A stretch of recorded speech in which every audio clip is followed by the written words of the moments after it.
All right, so we have Jake Souva here from, he's a freelancer working under Two Fish Illustration.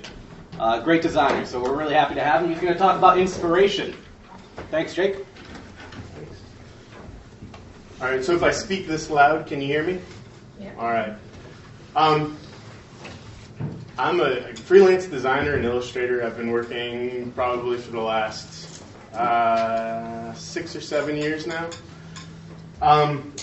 I've started to, I used to do a lot of web development, so I was totally taken back listening to the last talk. But I'm basically trying to transition more to illustration because it's what I really love. It's what gets me up in the morning. You know, it's like one of those things, like when I do it, I feel like this is who I am. Where if I'm doing web stuff, it feels like I'm like at the dentist. It doesn't work great, but it does pay better than illustration, so it's a constant balance between those things. And I do a lot of print work too. It's a dying medium, but it's still got a lot of great things to. A lot of beautiful things you can do in print that you just can't do in web, and there's a lasting value. So I really appreciate some of that too. So I'm going to talk about inspiration, and this is a new thing that I've just added to my daily workflow, and it's embarrassingly simple. Like when we get to the end, and I'm talking about what I actually do. I'm going to start with the why, but when we get to the what I actually do, you're going to go, that's really all he does. But hopefully the why will help you understand that just because it's simple, just because it's a small discipline that you do every day, it can add some real value to your work, and it can help kind of supercharge the excitement you feel when you're creating something new, when you're designing something new, or when you're doing something creative. So hopefully it gives you that little extra juice. And it has for me in the last, I've been doing this for about 6 months. So I'm going to start out talking about college. I went to Syracuse University for 4 years in illustration. And one of the things about illustration and art, any art majors here, anybody take art in college? Yeah? You guys know the crit, right? So you do a drawing, even like drawing 101, you have to tack your work up to the board. And for most people, especially when you're a freshman, it's like sweaty palms, is my work good enough? You have all your peers, all their work is up there, and you look at it and you're comparing oh man, you're either all right, or you're you want to stand in front of it and hide it so people can't see your work. It's just one of those things that's really, really stressful, especially when you're young. And I was wondering, why do they make us do this? What is the purpose of this? Do they want to humiliate us? Do they want us to feel bad? And I learned through those years the real value of that.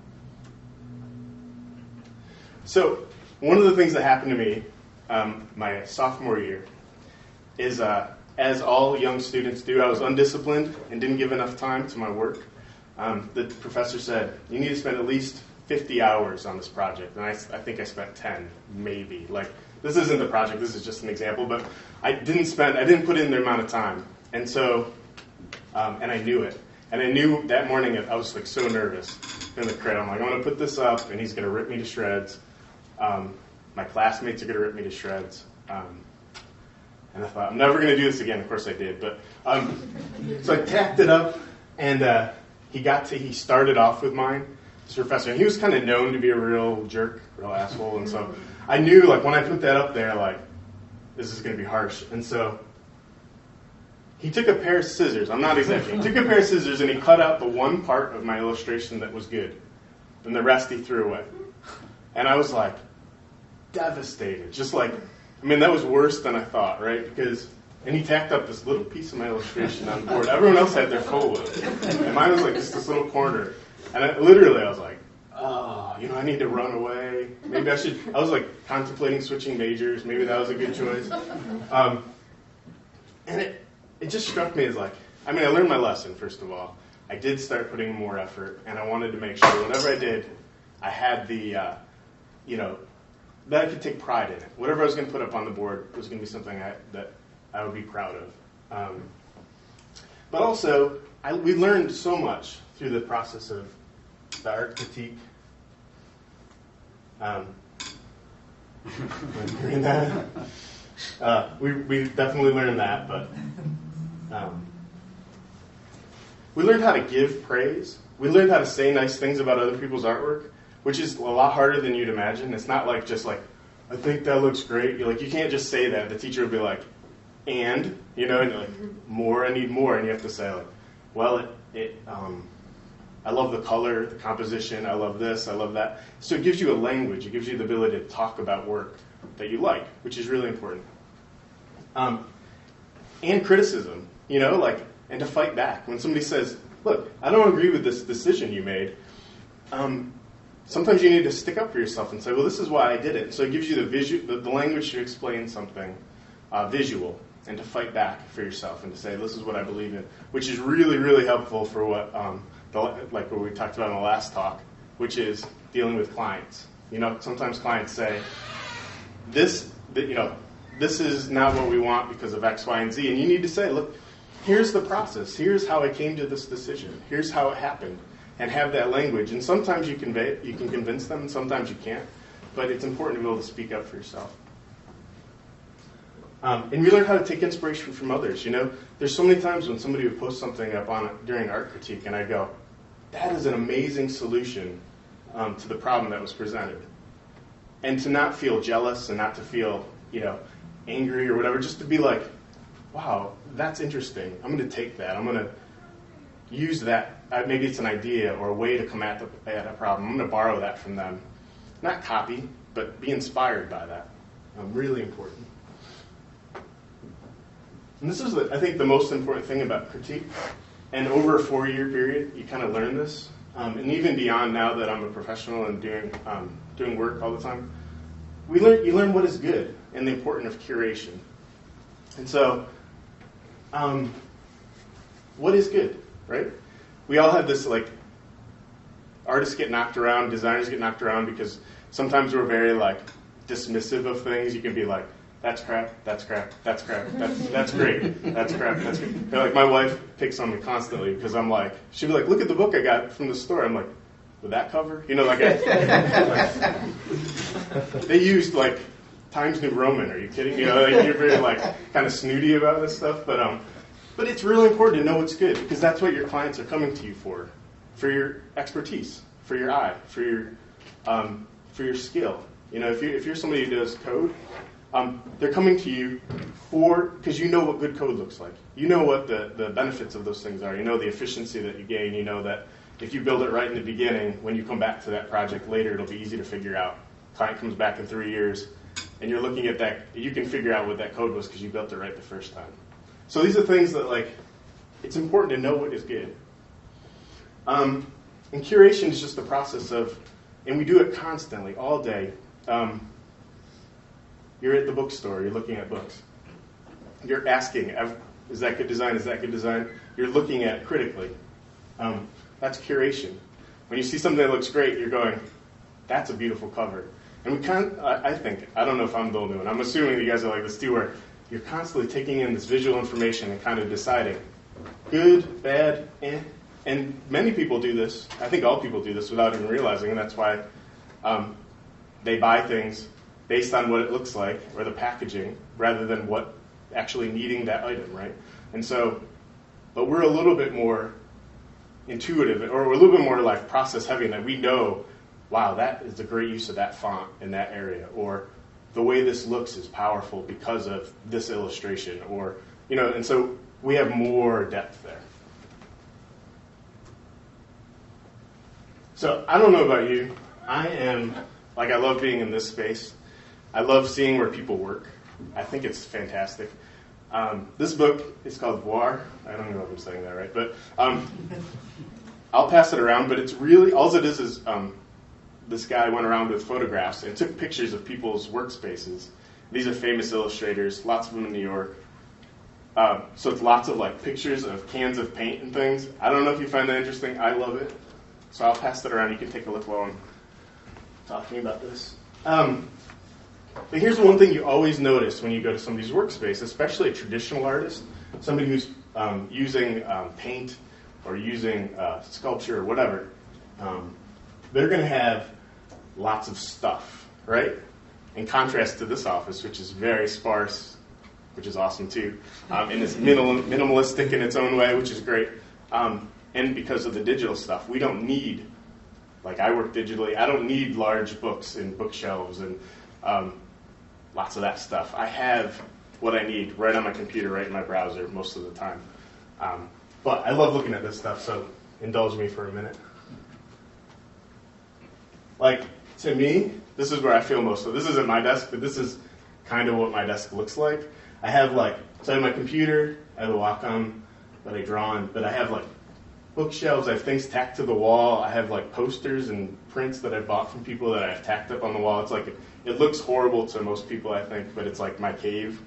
And I think what you really see in these, and what I kind of value is people come into my office and say, "Where's your work?" I'm like, "I'm not hanging my work in my office. That's super lame."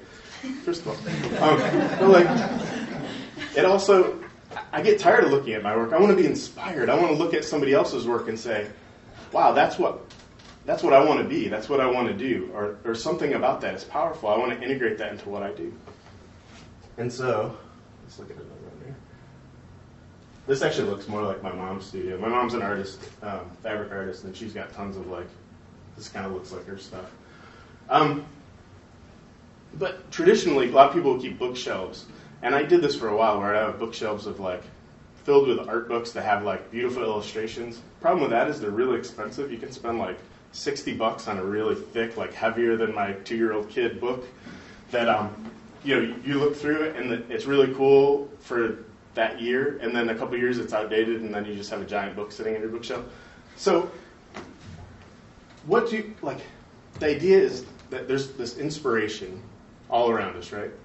And old school artists would keep volumes of books and stuff, and kind of if they're stuck, they would pull a book off the shelf and look at it. And as a designer, if you're a web designer, or web developer, what are you looking at? Where's your bookshelf? And that's kind of where this idea came from for me. So if you're a creative person, a maker of things, you are constantly taking in things and critiquing them, asking the question, is it good? Pretty simple, pretty straightforward. By asking what's good, we're training our eyes to discern. This directly impacts our work. That's what I was saying. So if the better you get at this, the better you get at looking at something and critiquing it and curation, and asking, is that good or not? And being really decisive about it. You're training your eye to discern what is good. You're getting better as a designer or as an illustrator or as a web developer. You're gaining something. And I think my question that I kind of posed to myself was, can you supercharge that? Can you make that process go faster? Can you ask that question, what is good, so much that you grow at a faster rate than you would normally? That you become a better designer, a better illustrator, a better developer? Can you supercharge that? And I think I have. Here's the problem. I don't know if you guys ever seen Clockwork Orange. It's a pretty crazy movie. But we take in a lot of visual. If you work at your computer, and if, like me, you're working 10 hours a day or whatever, it's and it's fast. It's you're seeing so much visual information constantly. You're constantly seeing new stuff. And you're constantly asking, is this good or is this bad? Is this good or is this bad? So over this long period of time, there's days when I turn off my phone at night, usually in bed, doing that, where I turn it off and my eyes, I'm just I saw a lot of stuff today. Just woo, I feel like that guy. So here's the question. If it's bad, we get rid of it. If it's something you see and you think, oh, that's awful, you just discard it. It goes in the trash. I do that constantly. We all do that. That's bad. Yeah. Or sometimes we point out how bad it is if you're around somebody who else. If Sean and I were out to eat, be like, dude, look at this. It's awful. And you'd be like, true. So, but then you just get rid of it. You don't want to hold on to that because you don't want to be influenced by bad design. You don't want to have it give undue things to it. That's why in my office, and probably why in your office, you get rid of things that are ugly, right? I know you do. You don't have to lie. Like, somebody sends you something, and you're like, yeah, I'm going to put that on the bottom of the bookshelf. Like, I'm going to hide that. But if somebody gives you something that's beautiful, that inspires you, you're going to maybe put it up. You're going to show it off. So if it's good, what do? When we're sitting there with our eyes, we're looking at things constantly on our computers. What do you do when it's good? Do you save it? Do you get rid of it? Does it go in the same trash heap as the bad stuff? So that's the question. I was for a long time. I was looking at things, and if it was on Dribbble, if you guys know Dribbble, I would like it, but then I would never look at it again. That's cool. Hey, nice job. Looks great. It's gone. But I gave it the same amount of attention as the bad stuff. Looked at it, made a decision, shelved it. Never came back to it. Never asked the question, what makes that great? Why am I inspired by that? Why is it important? If we don't curate inspiration, it gets lost. It just goes away. If we don't make a decision about it, it goes to the same trash can as the bad stuff that we see. So is there a way to do both? Is there a way to curate, to collect things visually? I mean, we know that, dare I say, the word Pinterest is a popular thing. I've avoided it because my wife gets gingerbread cookie recipes from there, and I can't use it as the same tool. But that's really what it is, right? It's collecting inspiration, and that's a tool for collecting inspiration, even if it's a recipe. Curation. So is there a way to marry these two things together easily, quickly, without a lot of work? That is what I asked myself. Here's what I've learned. I didn't want to add more work to my life. I need to give all I have to my kids and to my art and to my career. I can't waste time looking at stuff and keeping galleries of beautiful images so I can come back to them later and make sure that this thing looks good. I just don't have the time for that, right? And who does? But it not caring, and like I said, if we just ask the question, is it good, is it bad, and we put it all in the same bin, we don't gain anything. So it has to be fast. It has to be a part of my normal workflow. That is, I don't need another application open. It just needs to happen. It needs to be something I can do quickly. And my initial thought was, if I see an image I like, why don't I just drag it off onto a folder on my desktop, right? Seems pretty simple. There's a lot of problems with that. It's not that easy. And then what do you do afterwards? It has to be easy to get to when I need it and gone when I don't. I don't need to like I said, I don't need another application open. I don't need to have, it just needs to disappear, and then when I need it, I just want to be able to see it. I just want it to kind of happen. It can be private or public, but it's built primarily for me. This is when I curate inspiration, when I see things that I like and I want to save, that's just for me. Now, I have a website that I share a blog where I post these things, but I don't care if anybody ever goes to it, honestly. It's really just about me and collecting this stuff so I can go back and look at it. So how do you do that? Now, there's 1,000 different ways to do this. This is my very, very simple way, and like I said, embarrassingly simple solution to the problem. You guys all heard of Dropbox, I'm sure. I have a Dropbox folder. So here's a simple thing. If you heard of IFTTT, anybody? Everyone? Some people? Yeah. Pretty cool service. It basically takes one, so it can take Flickr and Dropbox and makes those things communicate easily. You can just set up a rule. For me, it said, if I like it in Flickr, save it into a specific folder called Inspiration in my Dropbox. So if I'm on Flickr and I'm looking at things, I'm like, wow, that's a really neat texture. I just hit the little heart. And then behind the scenes, it gets downloaded into this folder in my Dropbox. Pretty simple. There's another thing called ZooTool. It's kind of an aging application, web application, and the guy openly said he's not developing it anymore, so it might die soon. But it's great. It works with IFTTT too. If there's an image you like, you hit the little JavaScript button at the top of your browser. You can enter the name of the illustrator. You can do whatever you want. You can give it a description. You don't have to, but it's literally, you pick the image, hit save, and it goes into ZooTool. ZooTool then sends it to my blog, which publishes it. And then it also sends a copy to IFTTT, which then puts it in the same inspiration Dropbox folder as my Flickr favorites. You guys follow me? Tracking? Right. Dribbble, same thing. I like it in Dribbble. It goes right into my, it posts on Stuff Plus Things, and then it goes to IFTT. Stupid, simple. Dribbble has, it's a little bit harder to work. They have an RSS feed that you can, of your likes, that you can plug into IFTT. So that's a little bit of it's a little harder to implement, but it basically does the same thing. So now, what do we have? We have a simple folder and Dropbox filled with images that I like, and all of them were either 1 or 2 click things. Flickr and Dribbble I can both do for my phone or an iPad, pretty easy. ZooTool you can do on an iPad, doesn't work great on a phone. I wish the developer was still working on that. So multiple input methods. I'm on my phone, that's awesome. Save it, it's there. Instagram.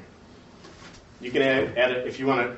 You can do this a couple different ways. You can, everything you like in Instagram can go into that folder through IFTT, or you can leave a comment and just leave a hashtag with something that you specify, and that'll find it and download it in the background for you. So now you have all these things that you're doing already, or maybe you're not, it doesn't even matter. But pretty simple, 1 click, or you're just typing a simple hashtag, and it's all ending up in a folder. Now, the obvious question now is, that's great. It's just images in a folder. What are you doing with those that meets the inspiration plus curation problem, right? And how do you keep it up to date? Well, if you has anyone heard of Hazel? Ever heard of Hazel? It's a great application for the Mac that you can say, watch this folder, and if anything is older than 6 months, put it in a different folder or delete it. So if you're curating all these images into your Dropbox, and you don't want it to be like this huge file of inspiration, you just want it to be like, what have I liked in the last 6 months? Hazel will keep track of that, drop it in a different folder. So like I said, this is very personal to me. This is just the system that works. But like I said, I need it to be fast. This is not a lot of extra work for me. These are things that I was already doing. And the value has been amazing.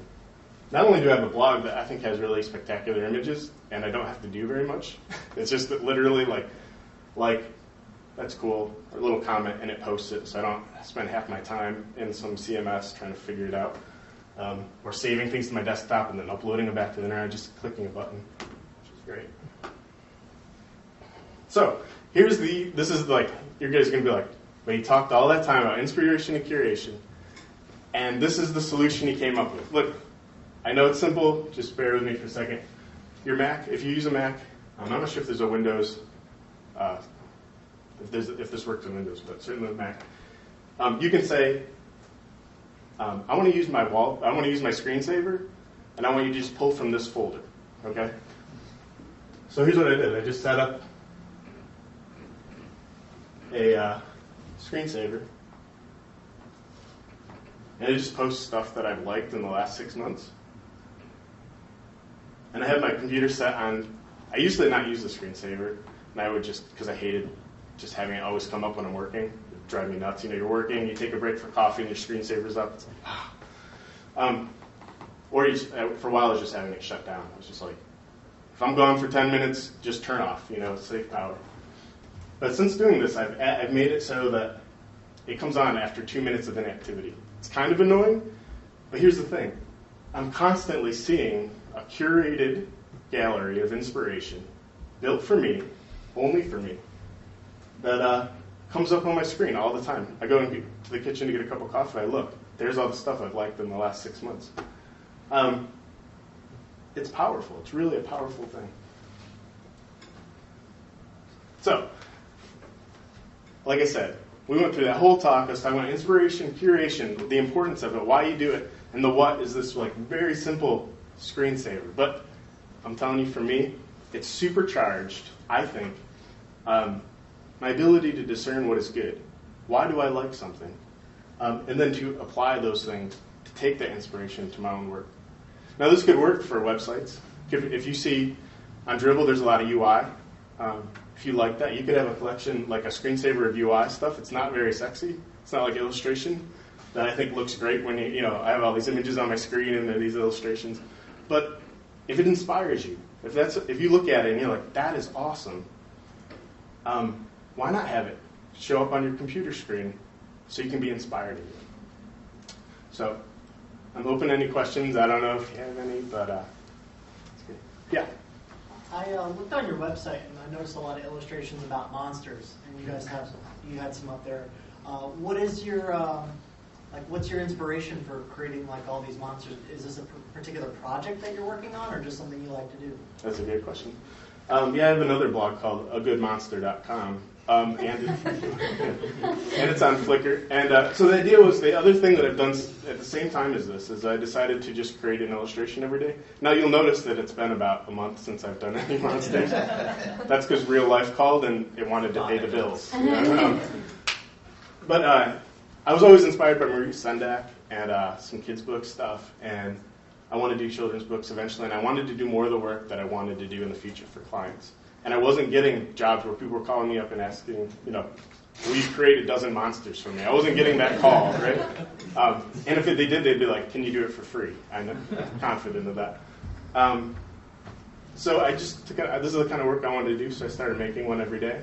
And that, in combination with this kind of discipline, has I've gotten really good, in my opinion, sorry.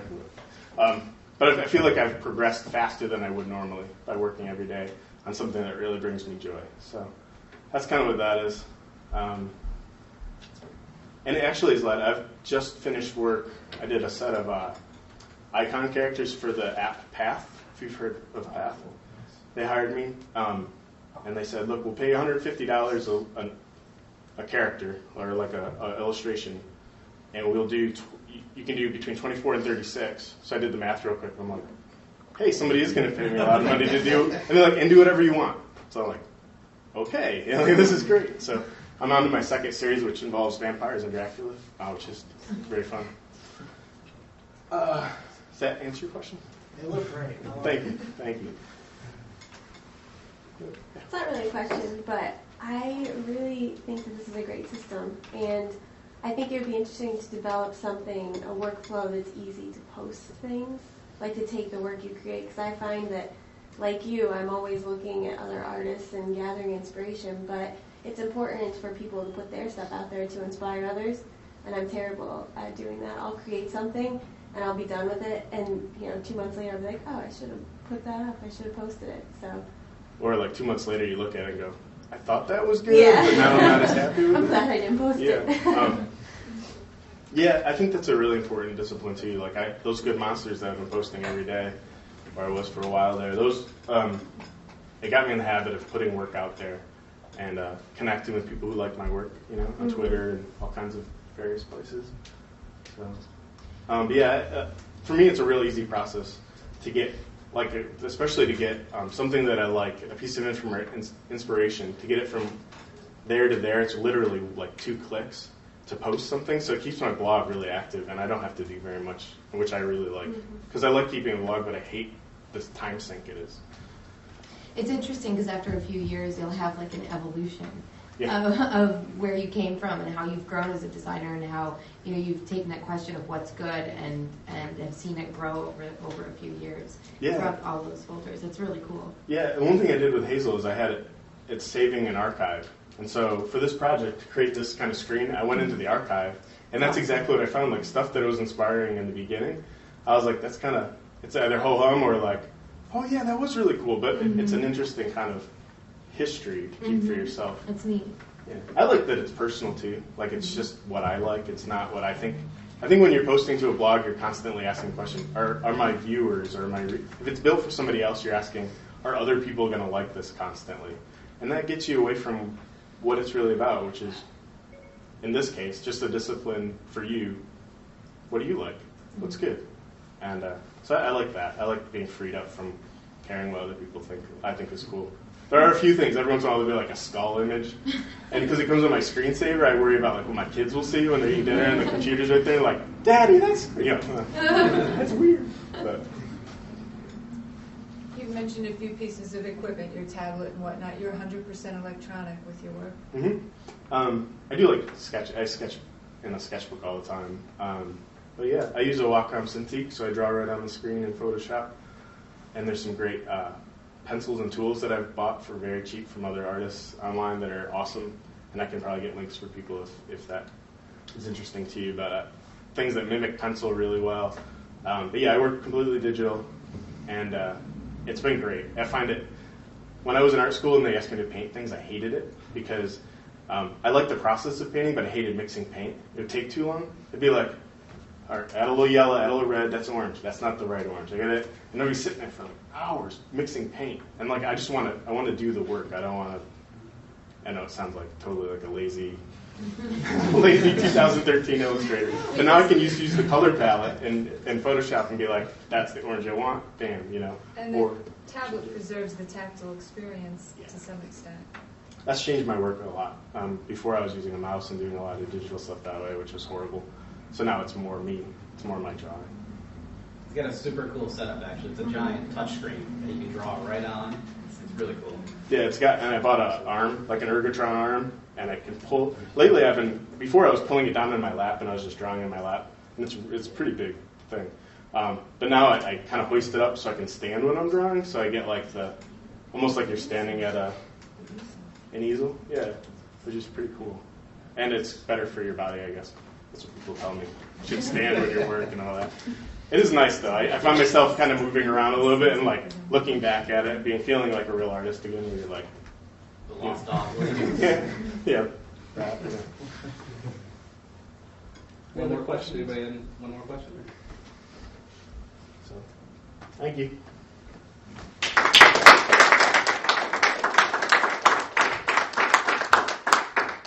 All right, we're going to take another quick break.